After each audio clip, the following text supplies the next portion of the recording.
Assalamualaikum warahmatullahi wabarakatuh. Sampurasun, sampurasun. Wargi-wargi baraya pecinta dongeng Sunda anu dimana bae ayana. Alhamdulillah kalayan kudratillahi robbi qadartinu maha kawasa urang sadayana tiasa ditepang dangu deui sareng sim kuring kang tile dina acara carita Sunda tanapi dongeng Sunda nyaeta urang nuluykeun hanca carita anu katunda mitra dina judulning carita awewe kajajaden. Anu mana ieu carita teh hasil buah karya atanapi karangan Amburos ti Palihan Bandung. Kasugri kaum dangu dina jujutan hanca carita anu katunda. Pedaran kang tile kasapih kuanci dina mangsa medarkeun kayaan alam ti peuting. Nyatana kasarkum anu mana kiwari parantos aya di bumi na Jang Ojai nyaeta bumi anu ditempatan kumaana katutitin tea. Kumaha tu mitra lajenganana ieu carita sumangga langkung paos nama urang sami-sami bandungan deui ku sadayana.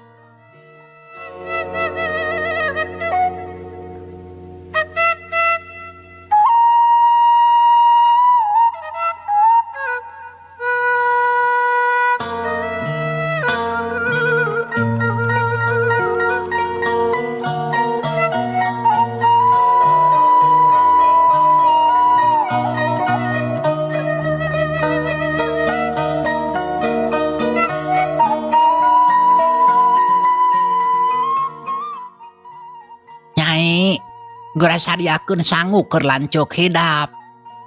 Da geus pasti lapareun. Soal deungeun namanya saya aya we wayahna. Da urang mah teu boga nanaon. Samalaya sangu oge geus untung. Mangga, Mak. Teu loba omong Titin ngaleos ka dapur terus kaprak-keprek nyadiakeun sangu jeung deungeunna keur lanceukna. Nya teu sakumaha lila. Sarkum geus balik deui satuluyna disalin baju kuno bersih. Geus kitu gek diuk di tempatna anu tadi.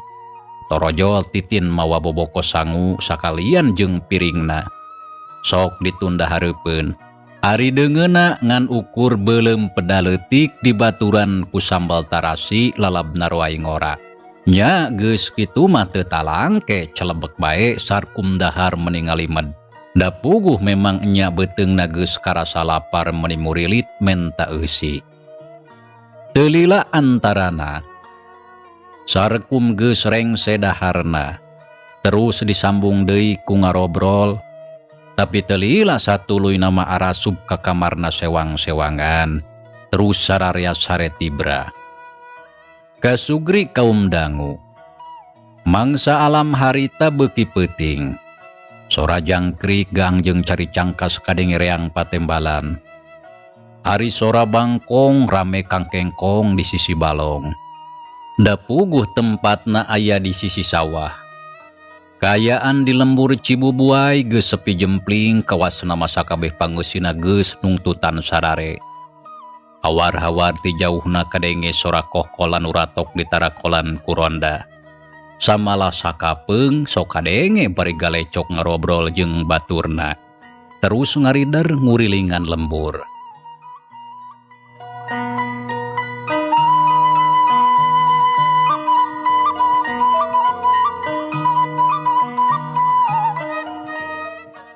Kasugri kaum dangu kocapkeun isukna. Panon poe meletek di belah wetan, cai ibun ngagarendang dina tungtung daun pating gurilap nyarak celakan. Kandagkeun ku angin anu ngahiliwir. Ari hawa karasana tiis menenyecep tapi matak sager kana awak. Sora hayam jagoreang kong korongok paselang jeung sora hayam bikang anu pating karetok. Kawasna mah arek ngendog. Tisaung lisung kadenge anu keur nutu sorana pating kalentrung estu mata kelar jeung mata kuaas. Dina kayaan kitu. Sarkum sakula warga sakabehna geus harudang samalah keur dariuk di dapur bari siduru ngariung hau. Sabot keur kitu harita aya sababaraha urang jalma anu daratang.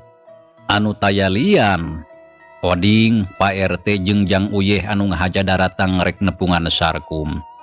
Lantaran tadi geus ngadenge bejana ti si Ojay lamun Sarkum geus balik kalayan salamat.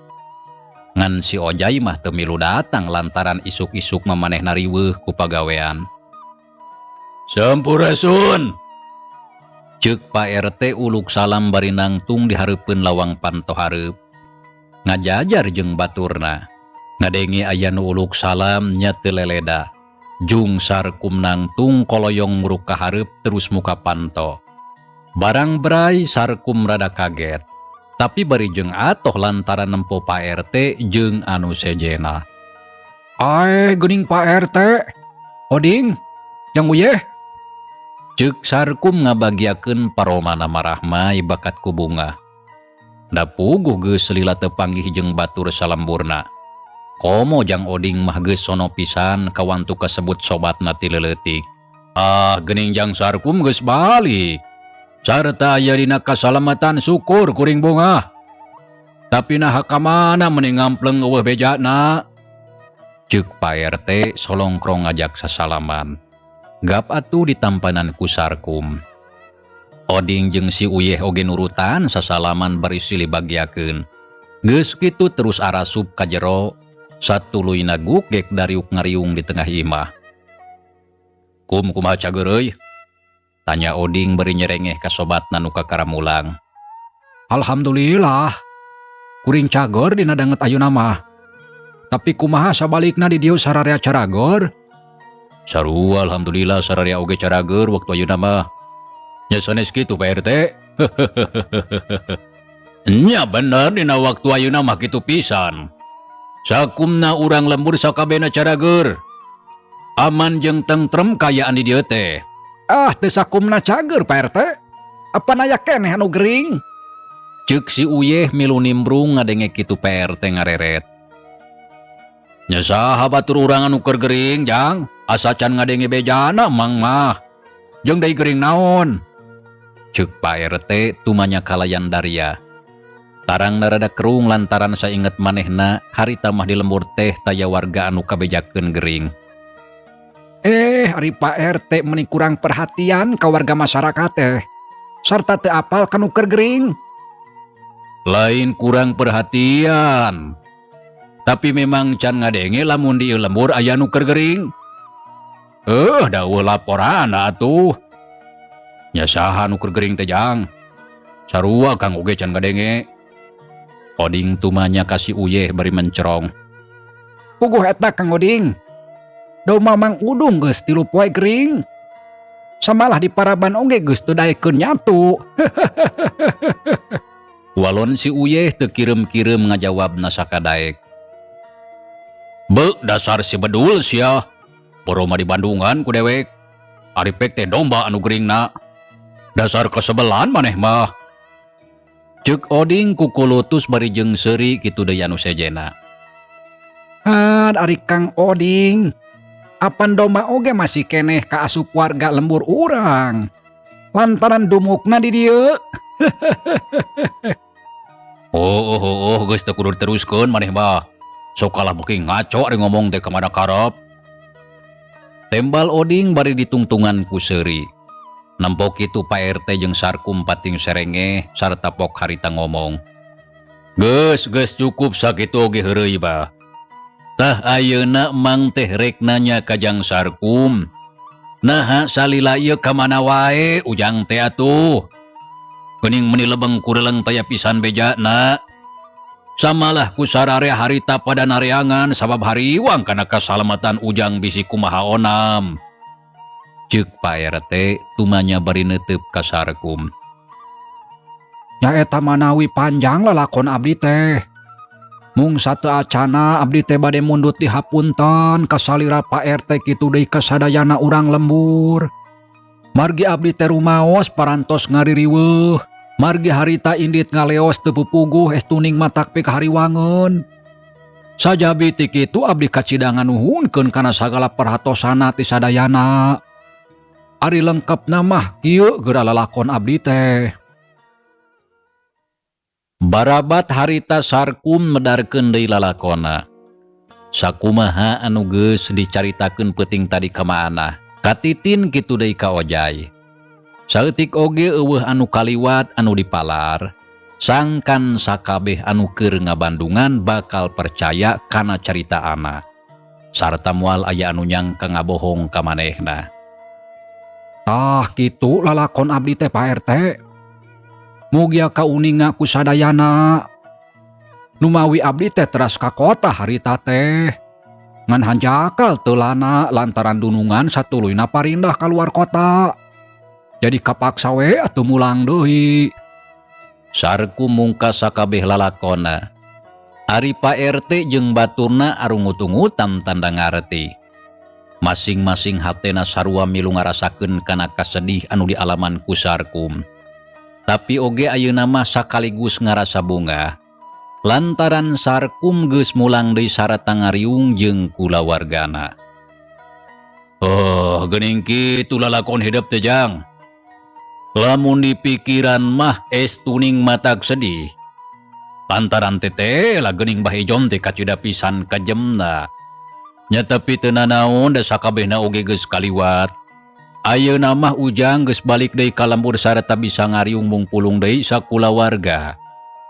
Sedengkeun kajadian anu geus kaalaman geus bae ti saret ayeuna mah tong diinget-inget deui. Sabab moal aya guna jeung mangpaatna. Samalah mah kalah bakal nambahan ka nyeri jeung kapeurih hate. Nya mending oge ayeuna mah sok geura ngamimitian deui mikiran jalan usaha pikeun neruskeun kahirupan ujang ka hareupna. Muga-muga we kadituna aya dina kamajuan. Kitu ceuk Pak RT ngomongna daria pisan. Laras Pak RT, kitu pisan tujuan abdi ayeuna mah. Nya bener kum. Kuring oge satuju. Sok ayeuna mah geura ngamimitian deui usaha. Kabeneran modal geus aya geuning. Tembongkeun sarta buktikeun ke Bah Ijon. Lamun maneh oge pasti sanggup boga kahirupan anu leuwih hade ka hareupna. Sangkan teu terus-terusan dihina jeung dicacampah ku eta manusa. Lantaran lamun ngomong jujur mah, kuring oge anu jadi sobat maneh kum. Milu mangyerikeun hate samalah lamun bisa mah hayang males kana kalakuan Bah Ijon anu kejem jeung telenges. Ceuk Oding mere sumanget kanu jadi sobatna. Nya puguh bae atuh ngadenge kitu mah Sarkum bunga sarata gede harpan. Nya bener Kang Sarkum. Geura buktikeun tah ka Bah Ijon teh. Sangkan akang bisa gancang ngahiji deui jeung Ceu Sarah. Karunya da Ceu Sarah mah bager ngan anu gelo teh bapakna. Ceuk si Uye milu nimbrung malah sarua mere sumanget ka Sarkum. Bareng jeung kitu torojol titin ti lawang dapur nanggeui baki anu dieusi ku cai ente haneut keneh. Sakalian jeung lalauhna beuleum sampe maneho ditambah ku gula kaung meunang urud. Sok atuh ditundaan hareupeun anu ngariung. Saterusna mah titin ngaleos deui ka tukang. Sarkum jeung anu sejena harita neruskeun deui ngobrolna meuni uplek ngaler ngidul sagala dicaritakeun kawas anu bertah pisan. Diselang bari barang dahar, sok sanajan saukur belum sampe, tapi tete lah karasa pisan nikmatna. Kasugri kaum dangu, kaayaan alam beuki beurang, panon poe geus ngarayap kaluhur, nya saenggeus aya kana sawatara waktu, Pak RT jeung anu sejena terus aramitan. Lantaran masih keneh boga kaperluan anu sejen sarta kudu dijalankeun. Gancangna carita. 2 poe geus kaliwat Sarkum harita teh ngamimitian deui ngajalankeun usaha. Nyaeta kana dagang hayam kawas anu teh heula. Sapopoe terus ngider ka unggal lembur neangan hayam keur beulieun sarta rek dijual deui ka pasar ka tempatna Bah Jamil anu geus biasa sok narima hayam ti manehna. Nya kabeneran, Bah Jamil oge masih keneh ingeteun ka Sarkum. Samalah kacida pisan bungaheun nempo Sarkum datang deui teh. Sabab geus aya kana saminggu eueuh anu ngeusian hayam ka jongkona. Lantaran anu teh heula aya oge teu lila kawantu teu sapuk dina pelebah hargana. Mitra kaum dangu, Ti poe ka poe ampir eueuh leureuhna Sarkum terus usaha sakuat tanaga pikeun ngaronjatkeun kahirupana. Sarta matak heran ku ayeuna mah. Dina usahana teh beut kawas anu babari pisan. Unggal poe teu weleh meunang hasil anu mocekil. Nya dina waktu 3 bulan. Modal Sarkum anu satadina ngan ukur 20.000 ayeuna mah geus nambahan. Samalah ku ayeuna mah lain ngan saukur hayam hungkul dagang nante. Tapi oge maju kana ngabandar domba. Nyati hari tamitra. Sararea geus loba anu apal jeung teu kudu terus ider-ideran. Anu rek ngajual domba jeung hayam teh aya kalana maranehna daratang sorangan nyalampeurkeun kawas anu diondang. Nincak kana bulan anu kagenep. Sarkum geus kabeuli imah jeung tanahna. Sanajan anu kabeuli teh imah urut tapi sakitu mah kasebut geus aya ronjatna.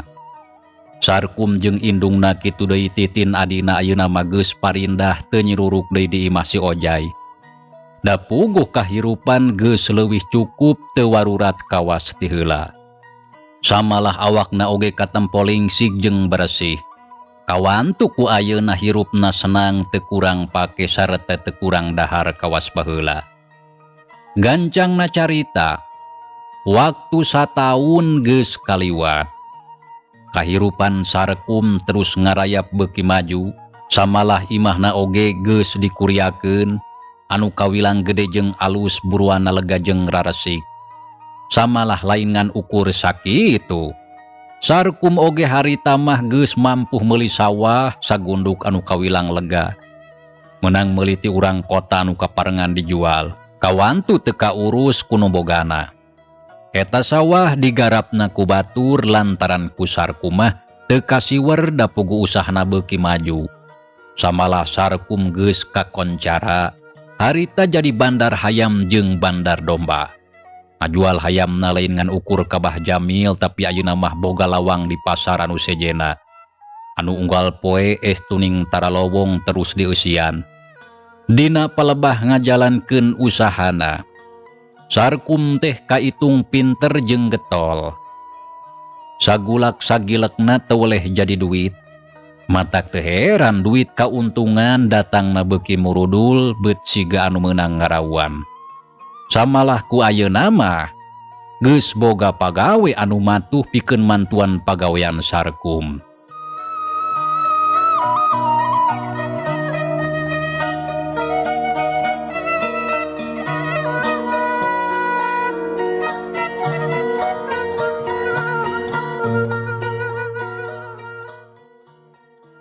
Kocapkeun dina hiji poe harita Sarkum keur ngabaheuhai diuk ditepas bari ngelepus udud bangun tumanina. Dina luhur meja cikopi ngebul keneh jeung goreng cau sapiring meunang nyadiakeun Titin. Yang geuning geus balik. Ceuk maanah norojol ti jero imah harita teh kakararengse ngalaksanakeun salat. Harita teh kakararengse ngalaksanakeun salat asar terus gek diuk hareupeun Sarkum. Nya mak kakarajol puguh ieu teh. Jawab Sarkum bari ngareret ka indungna. Pisirek dahar masok ka ditu dago sayagi. Samalah si Nyai ngahanya tadi mais lauk emas karesep hidap. Maneh hiput teh jeung loba suraungna moal teu ponyo geura dahar teh. Nya kun engke mah ayeuna mah capek keneh hayang luruh heula. Tembal Sarkum bari kop kana goreng cau terus dihuapkeun.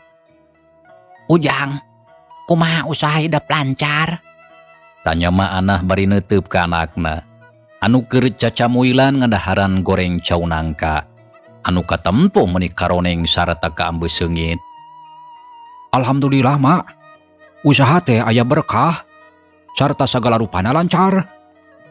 Syukur atuh ari kitu mah bunga ningali anak aya dina kamajuan. Muga-muga sing manjang sarta ulah aya halangan harungan. Antaran sagala rupa masalah kahirupan, anyeri jeung kapeurih geus kapanggih. Tah ayeuna mah tinggal bagjana. Ya munga-munga cing kitu mak. Da memang bener sagala kasangsaraan geus kapanggih ku abdi teh. sarta larawirang geus kasorang. Ayeuna mah kahayang teh tinggal bagjana. Ceuk Sarkum kop kana cikopi regot diinum saeutik-saeutik bari ditiupan. Yang asa teu karasanya ayeuna waktu teh geus sataun kaliwat basa aya kajadian harita. Sarta kayaan hidup teh ayeuna mah geus loba pisan parobahan. Imah geus boga gede tur alus. Sawah geus kabeuli sagunduk. Atuh usaha sapopoe jalan sarta teu weleh mawa hasil anu mucekil. Tah sigana mah geus nepi kana waktuna pikeun hidup mah pageun Nyi Sarah jeung barudak. Anu geus lila papisah. Lantaran hidup teh kasebutna lalaki sarta ngora keneh. Anu tangtuna butuh ku pamajikan anu bisa ngaulaan kana sagala kabutuhan ujang sapopoe. Boh dina urusan nyadiakeun daharna, pakena, kitu deui kabutuhan hidup anu sejena. Sabab teu bisa diurus ku titin kabeh. Tak kitu lamun nurutkeun ceuk mak mah. Kitu ceuk Ma Anah nyaritana Daria. Nitah ka Sarkum sangkan geura mapageun Nyi Sarah jeung barudakna nu geus aya kana sataun papisah. Ngadenge caritaan kitu sajongjongan mah Sarkum ngahuleng. Tarangna kerung bangun keur mikir. Kumaha Jang? Lamun ceuk nurutkeun hidup bener atawa henteu caritaan mah teh. Cing pe katu jawab lain kala ngahulang kitu. Ma Anah nyambung di caritaan anu tadi. Da puguh anakna kalah jempe bae. Puguh bingung abdi teh mak. Yeh, nah naon anu jadi bingung na Jang? Tanya Ma Anah bari neuteub ka anakna. Puguh kieu mak. Jujur abdi teh rada berat lamun rek mapageun deui Sarah teh. Sabab nepi ka ayeuna caritaan Mbah Ijon anu matak nyeri kana ati teu weleh kadenge. Sarta saeutik oge abdi teu bisa poho. Es tuning dong toreng dina ceuli. Nyeri hate mah abdi teh, nyeri hate. Nya ku sabab kitu ku ayeuna mah abdi geus teu boga niat pikeun ngahiji deui jeung Sarah. Cukup sakitu oge. Abdi teh geus teu hayang boga mitoha ka Mbah Ijon. Samalah lamun geus aya waktu anu salse mah. Abdi rek datang ka imana sarta rek masrahkeun Nyi Sarah kanu jadi kolotna. Tah kitu niat abdi teh. Cindekna mah hayang terus papisah jeung Nyi Sarah teh. Kitu ceuk Sarkum ngomongna kawilang tatag. Kawas anu teu dipikir heula. Kumaha Jang? Nah tuh salah dedengian emak teh. Tanya Ma Anah kacida pisan ngaranjug ngadenge omongan Sarkum sarupa kitu. Sarta saeutik oge teu nyangka lamun seug anakna boga pikiran sarupa kitu. Nya mah teu salah. Bener kitu niat abdi teh.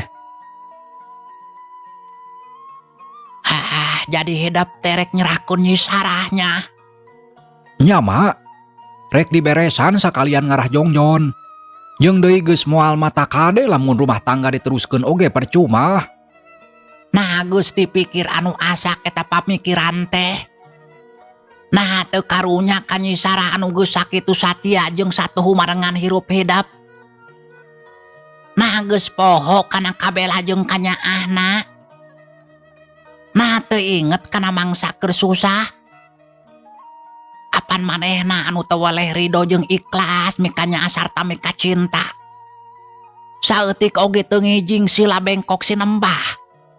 Salilana satia ngabaktikeun diri kanu jadi salaki. Tapi nah ayeuna dina mangsa hidup geus aya dina kamajuan.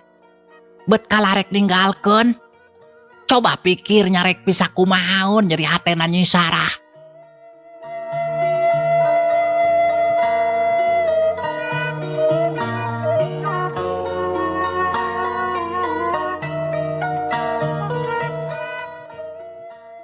Ulah kitu Jang. Kade sing inget kana temah wadi sarta ulah sok kejot borosot gurung gusu getas harupateun. Lantaran bisi mata kaduhung jagana. Ceuk Ma Anah ngomong kitu teh bari neuteub seukeut ka Sarkum anu jadi anakna. Nya kumaha deui atuh mak. Abdi teh lain teu karunya jeung teu nyaah ka manehna. Samalah teu dileleungit lamun memang nya Nyi Sarah gede pisan kabela jeung kanyaahna dina mangsa marengan hirup abdi. Tapi nya adalah di kumaha. Abdi mah keukeu geus teu boga niat pikeun ngahiji deui jeung manehna. Salila masih kene inget kana kanyeri hate anu geus dibalukarkeun ku bapakna. Tembal Sarkum ngajawab kalayan tandas. Siga nama hatena geus buleud hayang papisah jeung Nyi Sarah.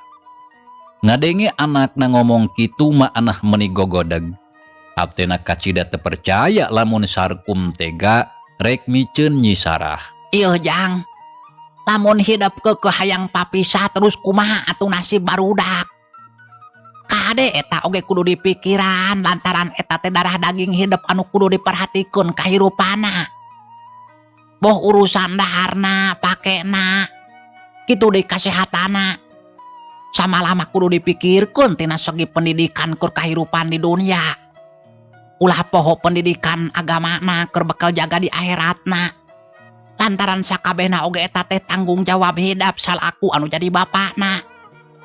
Nah geus dipikir nepi ka dinya. Tak kitu Jang, kumaha kaharti caritaan emak. Kitu ceuk maana ngomongna tandes tur daria. Samalah hatena teu satuju kana paniatan Sarkum anu teu disangka ti tadina. Nyari soal eta mah teu kudu hariwang. Sarta emak mah geus teu kudu milu mikiran. Sagala rupana kumaha abdi jeung disanajan papisah oge jeung indungna. Ari soal barudak mah ku abdi moal dimomorekeun. Sagala anu jadi kabutuhna boh naon bae oge tang tu sapinuhna bakal diperhatikeun. Sabab abdi oge masih inget keneh kana tanggung jawab. Tah kulantaran kitu emak mah geus teu kudu salempang. Tah kitu mah kumaha satuju atawa henteu.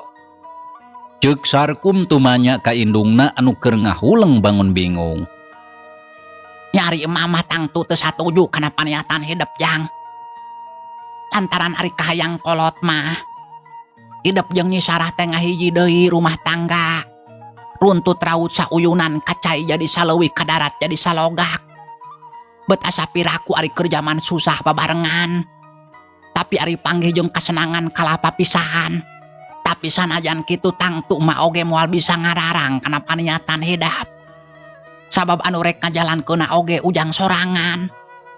Mak masalahku kolot kan saukur bisa ame pelingan.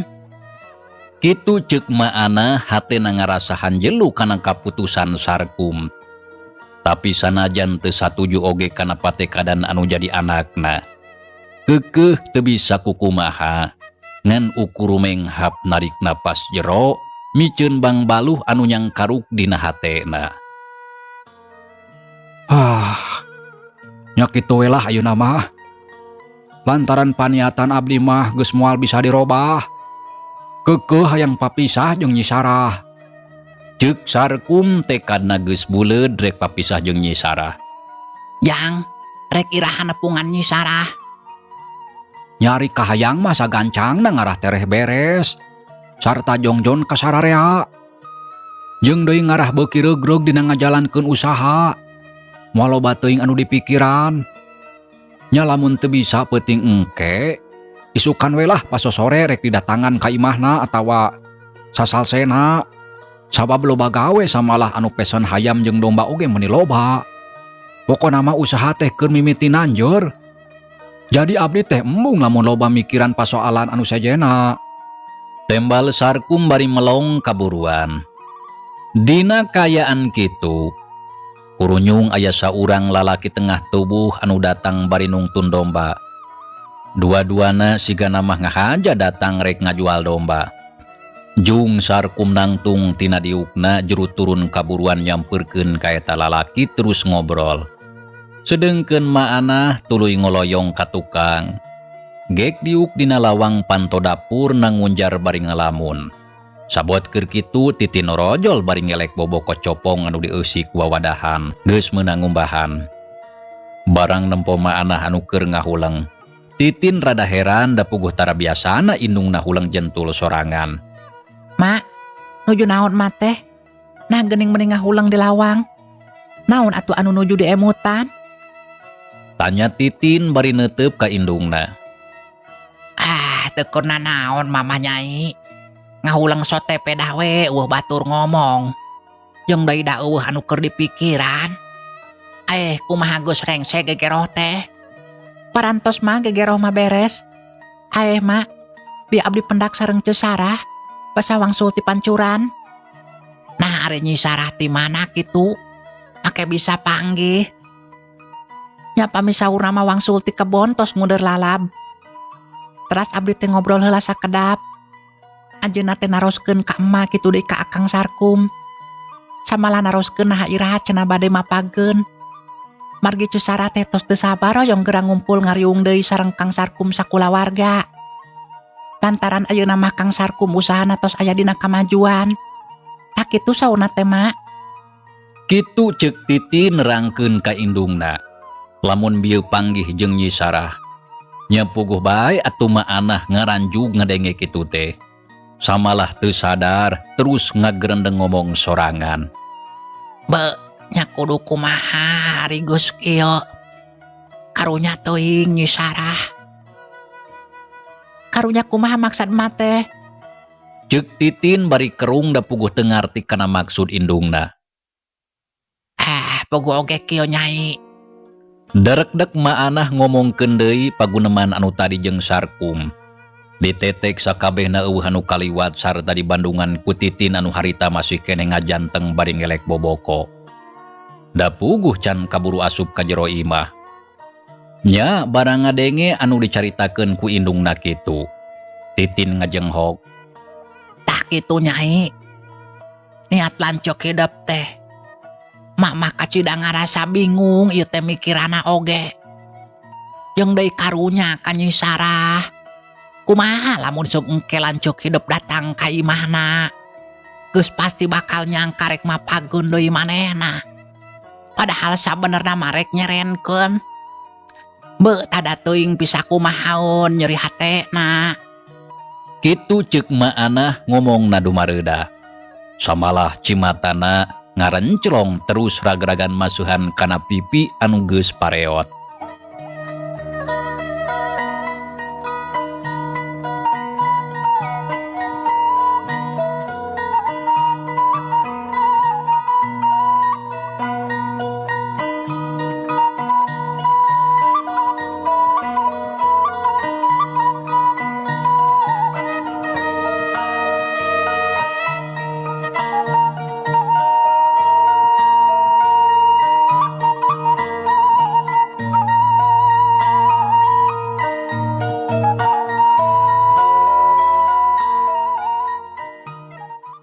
Bet janten kieu ieu teh Mak.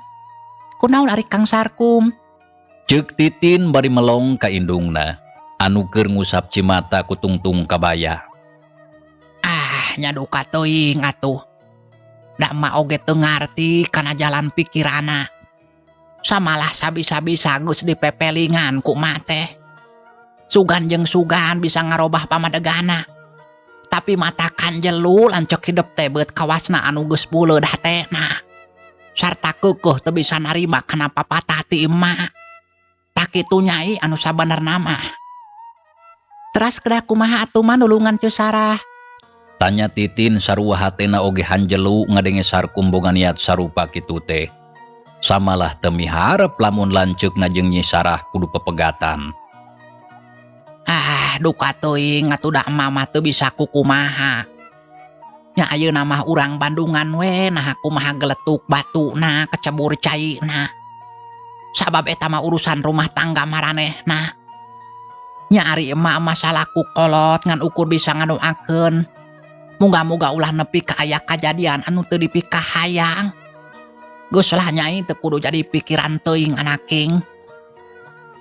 Tapi abdi mah karunya ka Ceu Sarah mah. Apan sakitu satia Ceu Sarah teh. Bet piraku ayeuna kudu narima kanyataan anu kacida pahitna. Ceuk Titin hatena ngarasa sedih. Da puguh ka Nyi Sarah teh deukeut pisan. Samalah geus asa lanceukna sorangan. Nya ari hate mah sarua mah oge karunya. Tapi sanajan kitungan ukur bisa karunya hungkul. Sabab segala keputusan gumantung kana pamikiran lancok hidap. Eta wawadahan geura ampihkeun ka ditu. Ceuk Ma'anah bari jung nangtung terus ngaleos ka pipir imah. Ari Titin terus asup ka jero. Sok nunda boboko geus kitu ngentepan wawadahan kana tempatna. Kayaan alam harita geus maju kaburit. Sora tongeret kadengereang patembalan. Ditema ku sora manuk anu ricit dina dahan bari pating aracolog niangan keur pamondokan. Panon poe geus rek surup layung hibarat di belah kulon cahayana koneng umyang lir emas sinangling. Kaayaan di lembur Cibubuay estuning mata kelar jeung mata kuaas. Sakaligus matak betah pikeun sakabeh pangeusina. Sareta teu lila reup layung teh pareum. Kayaan geus mimiti reup-reupaan. Jangjang peuting geus meber. Mangsa beurang geus lekasan diganti ku datangna alam peuting.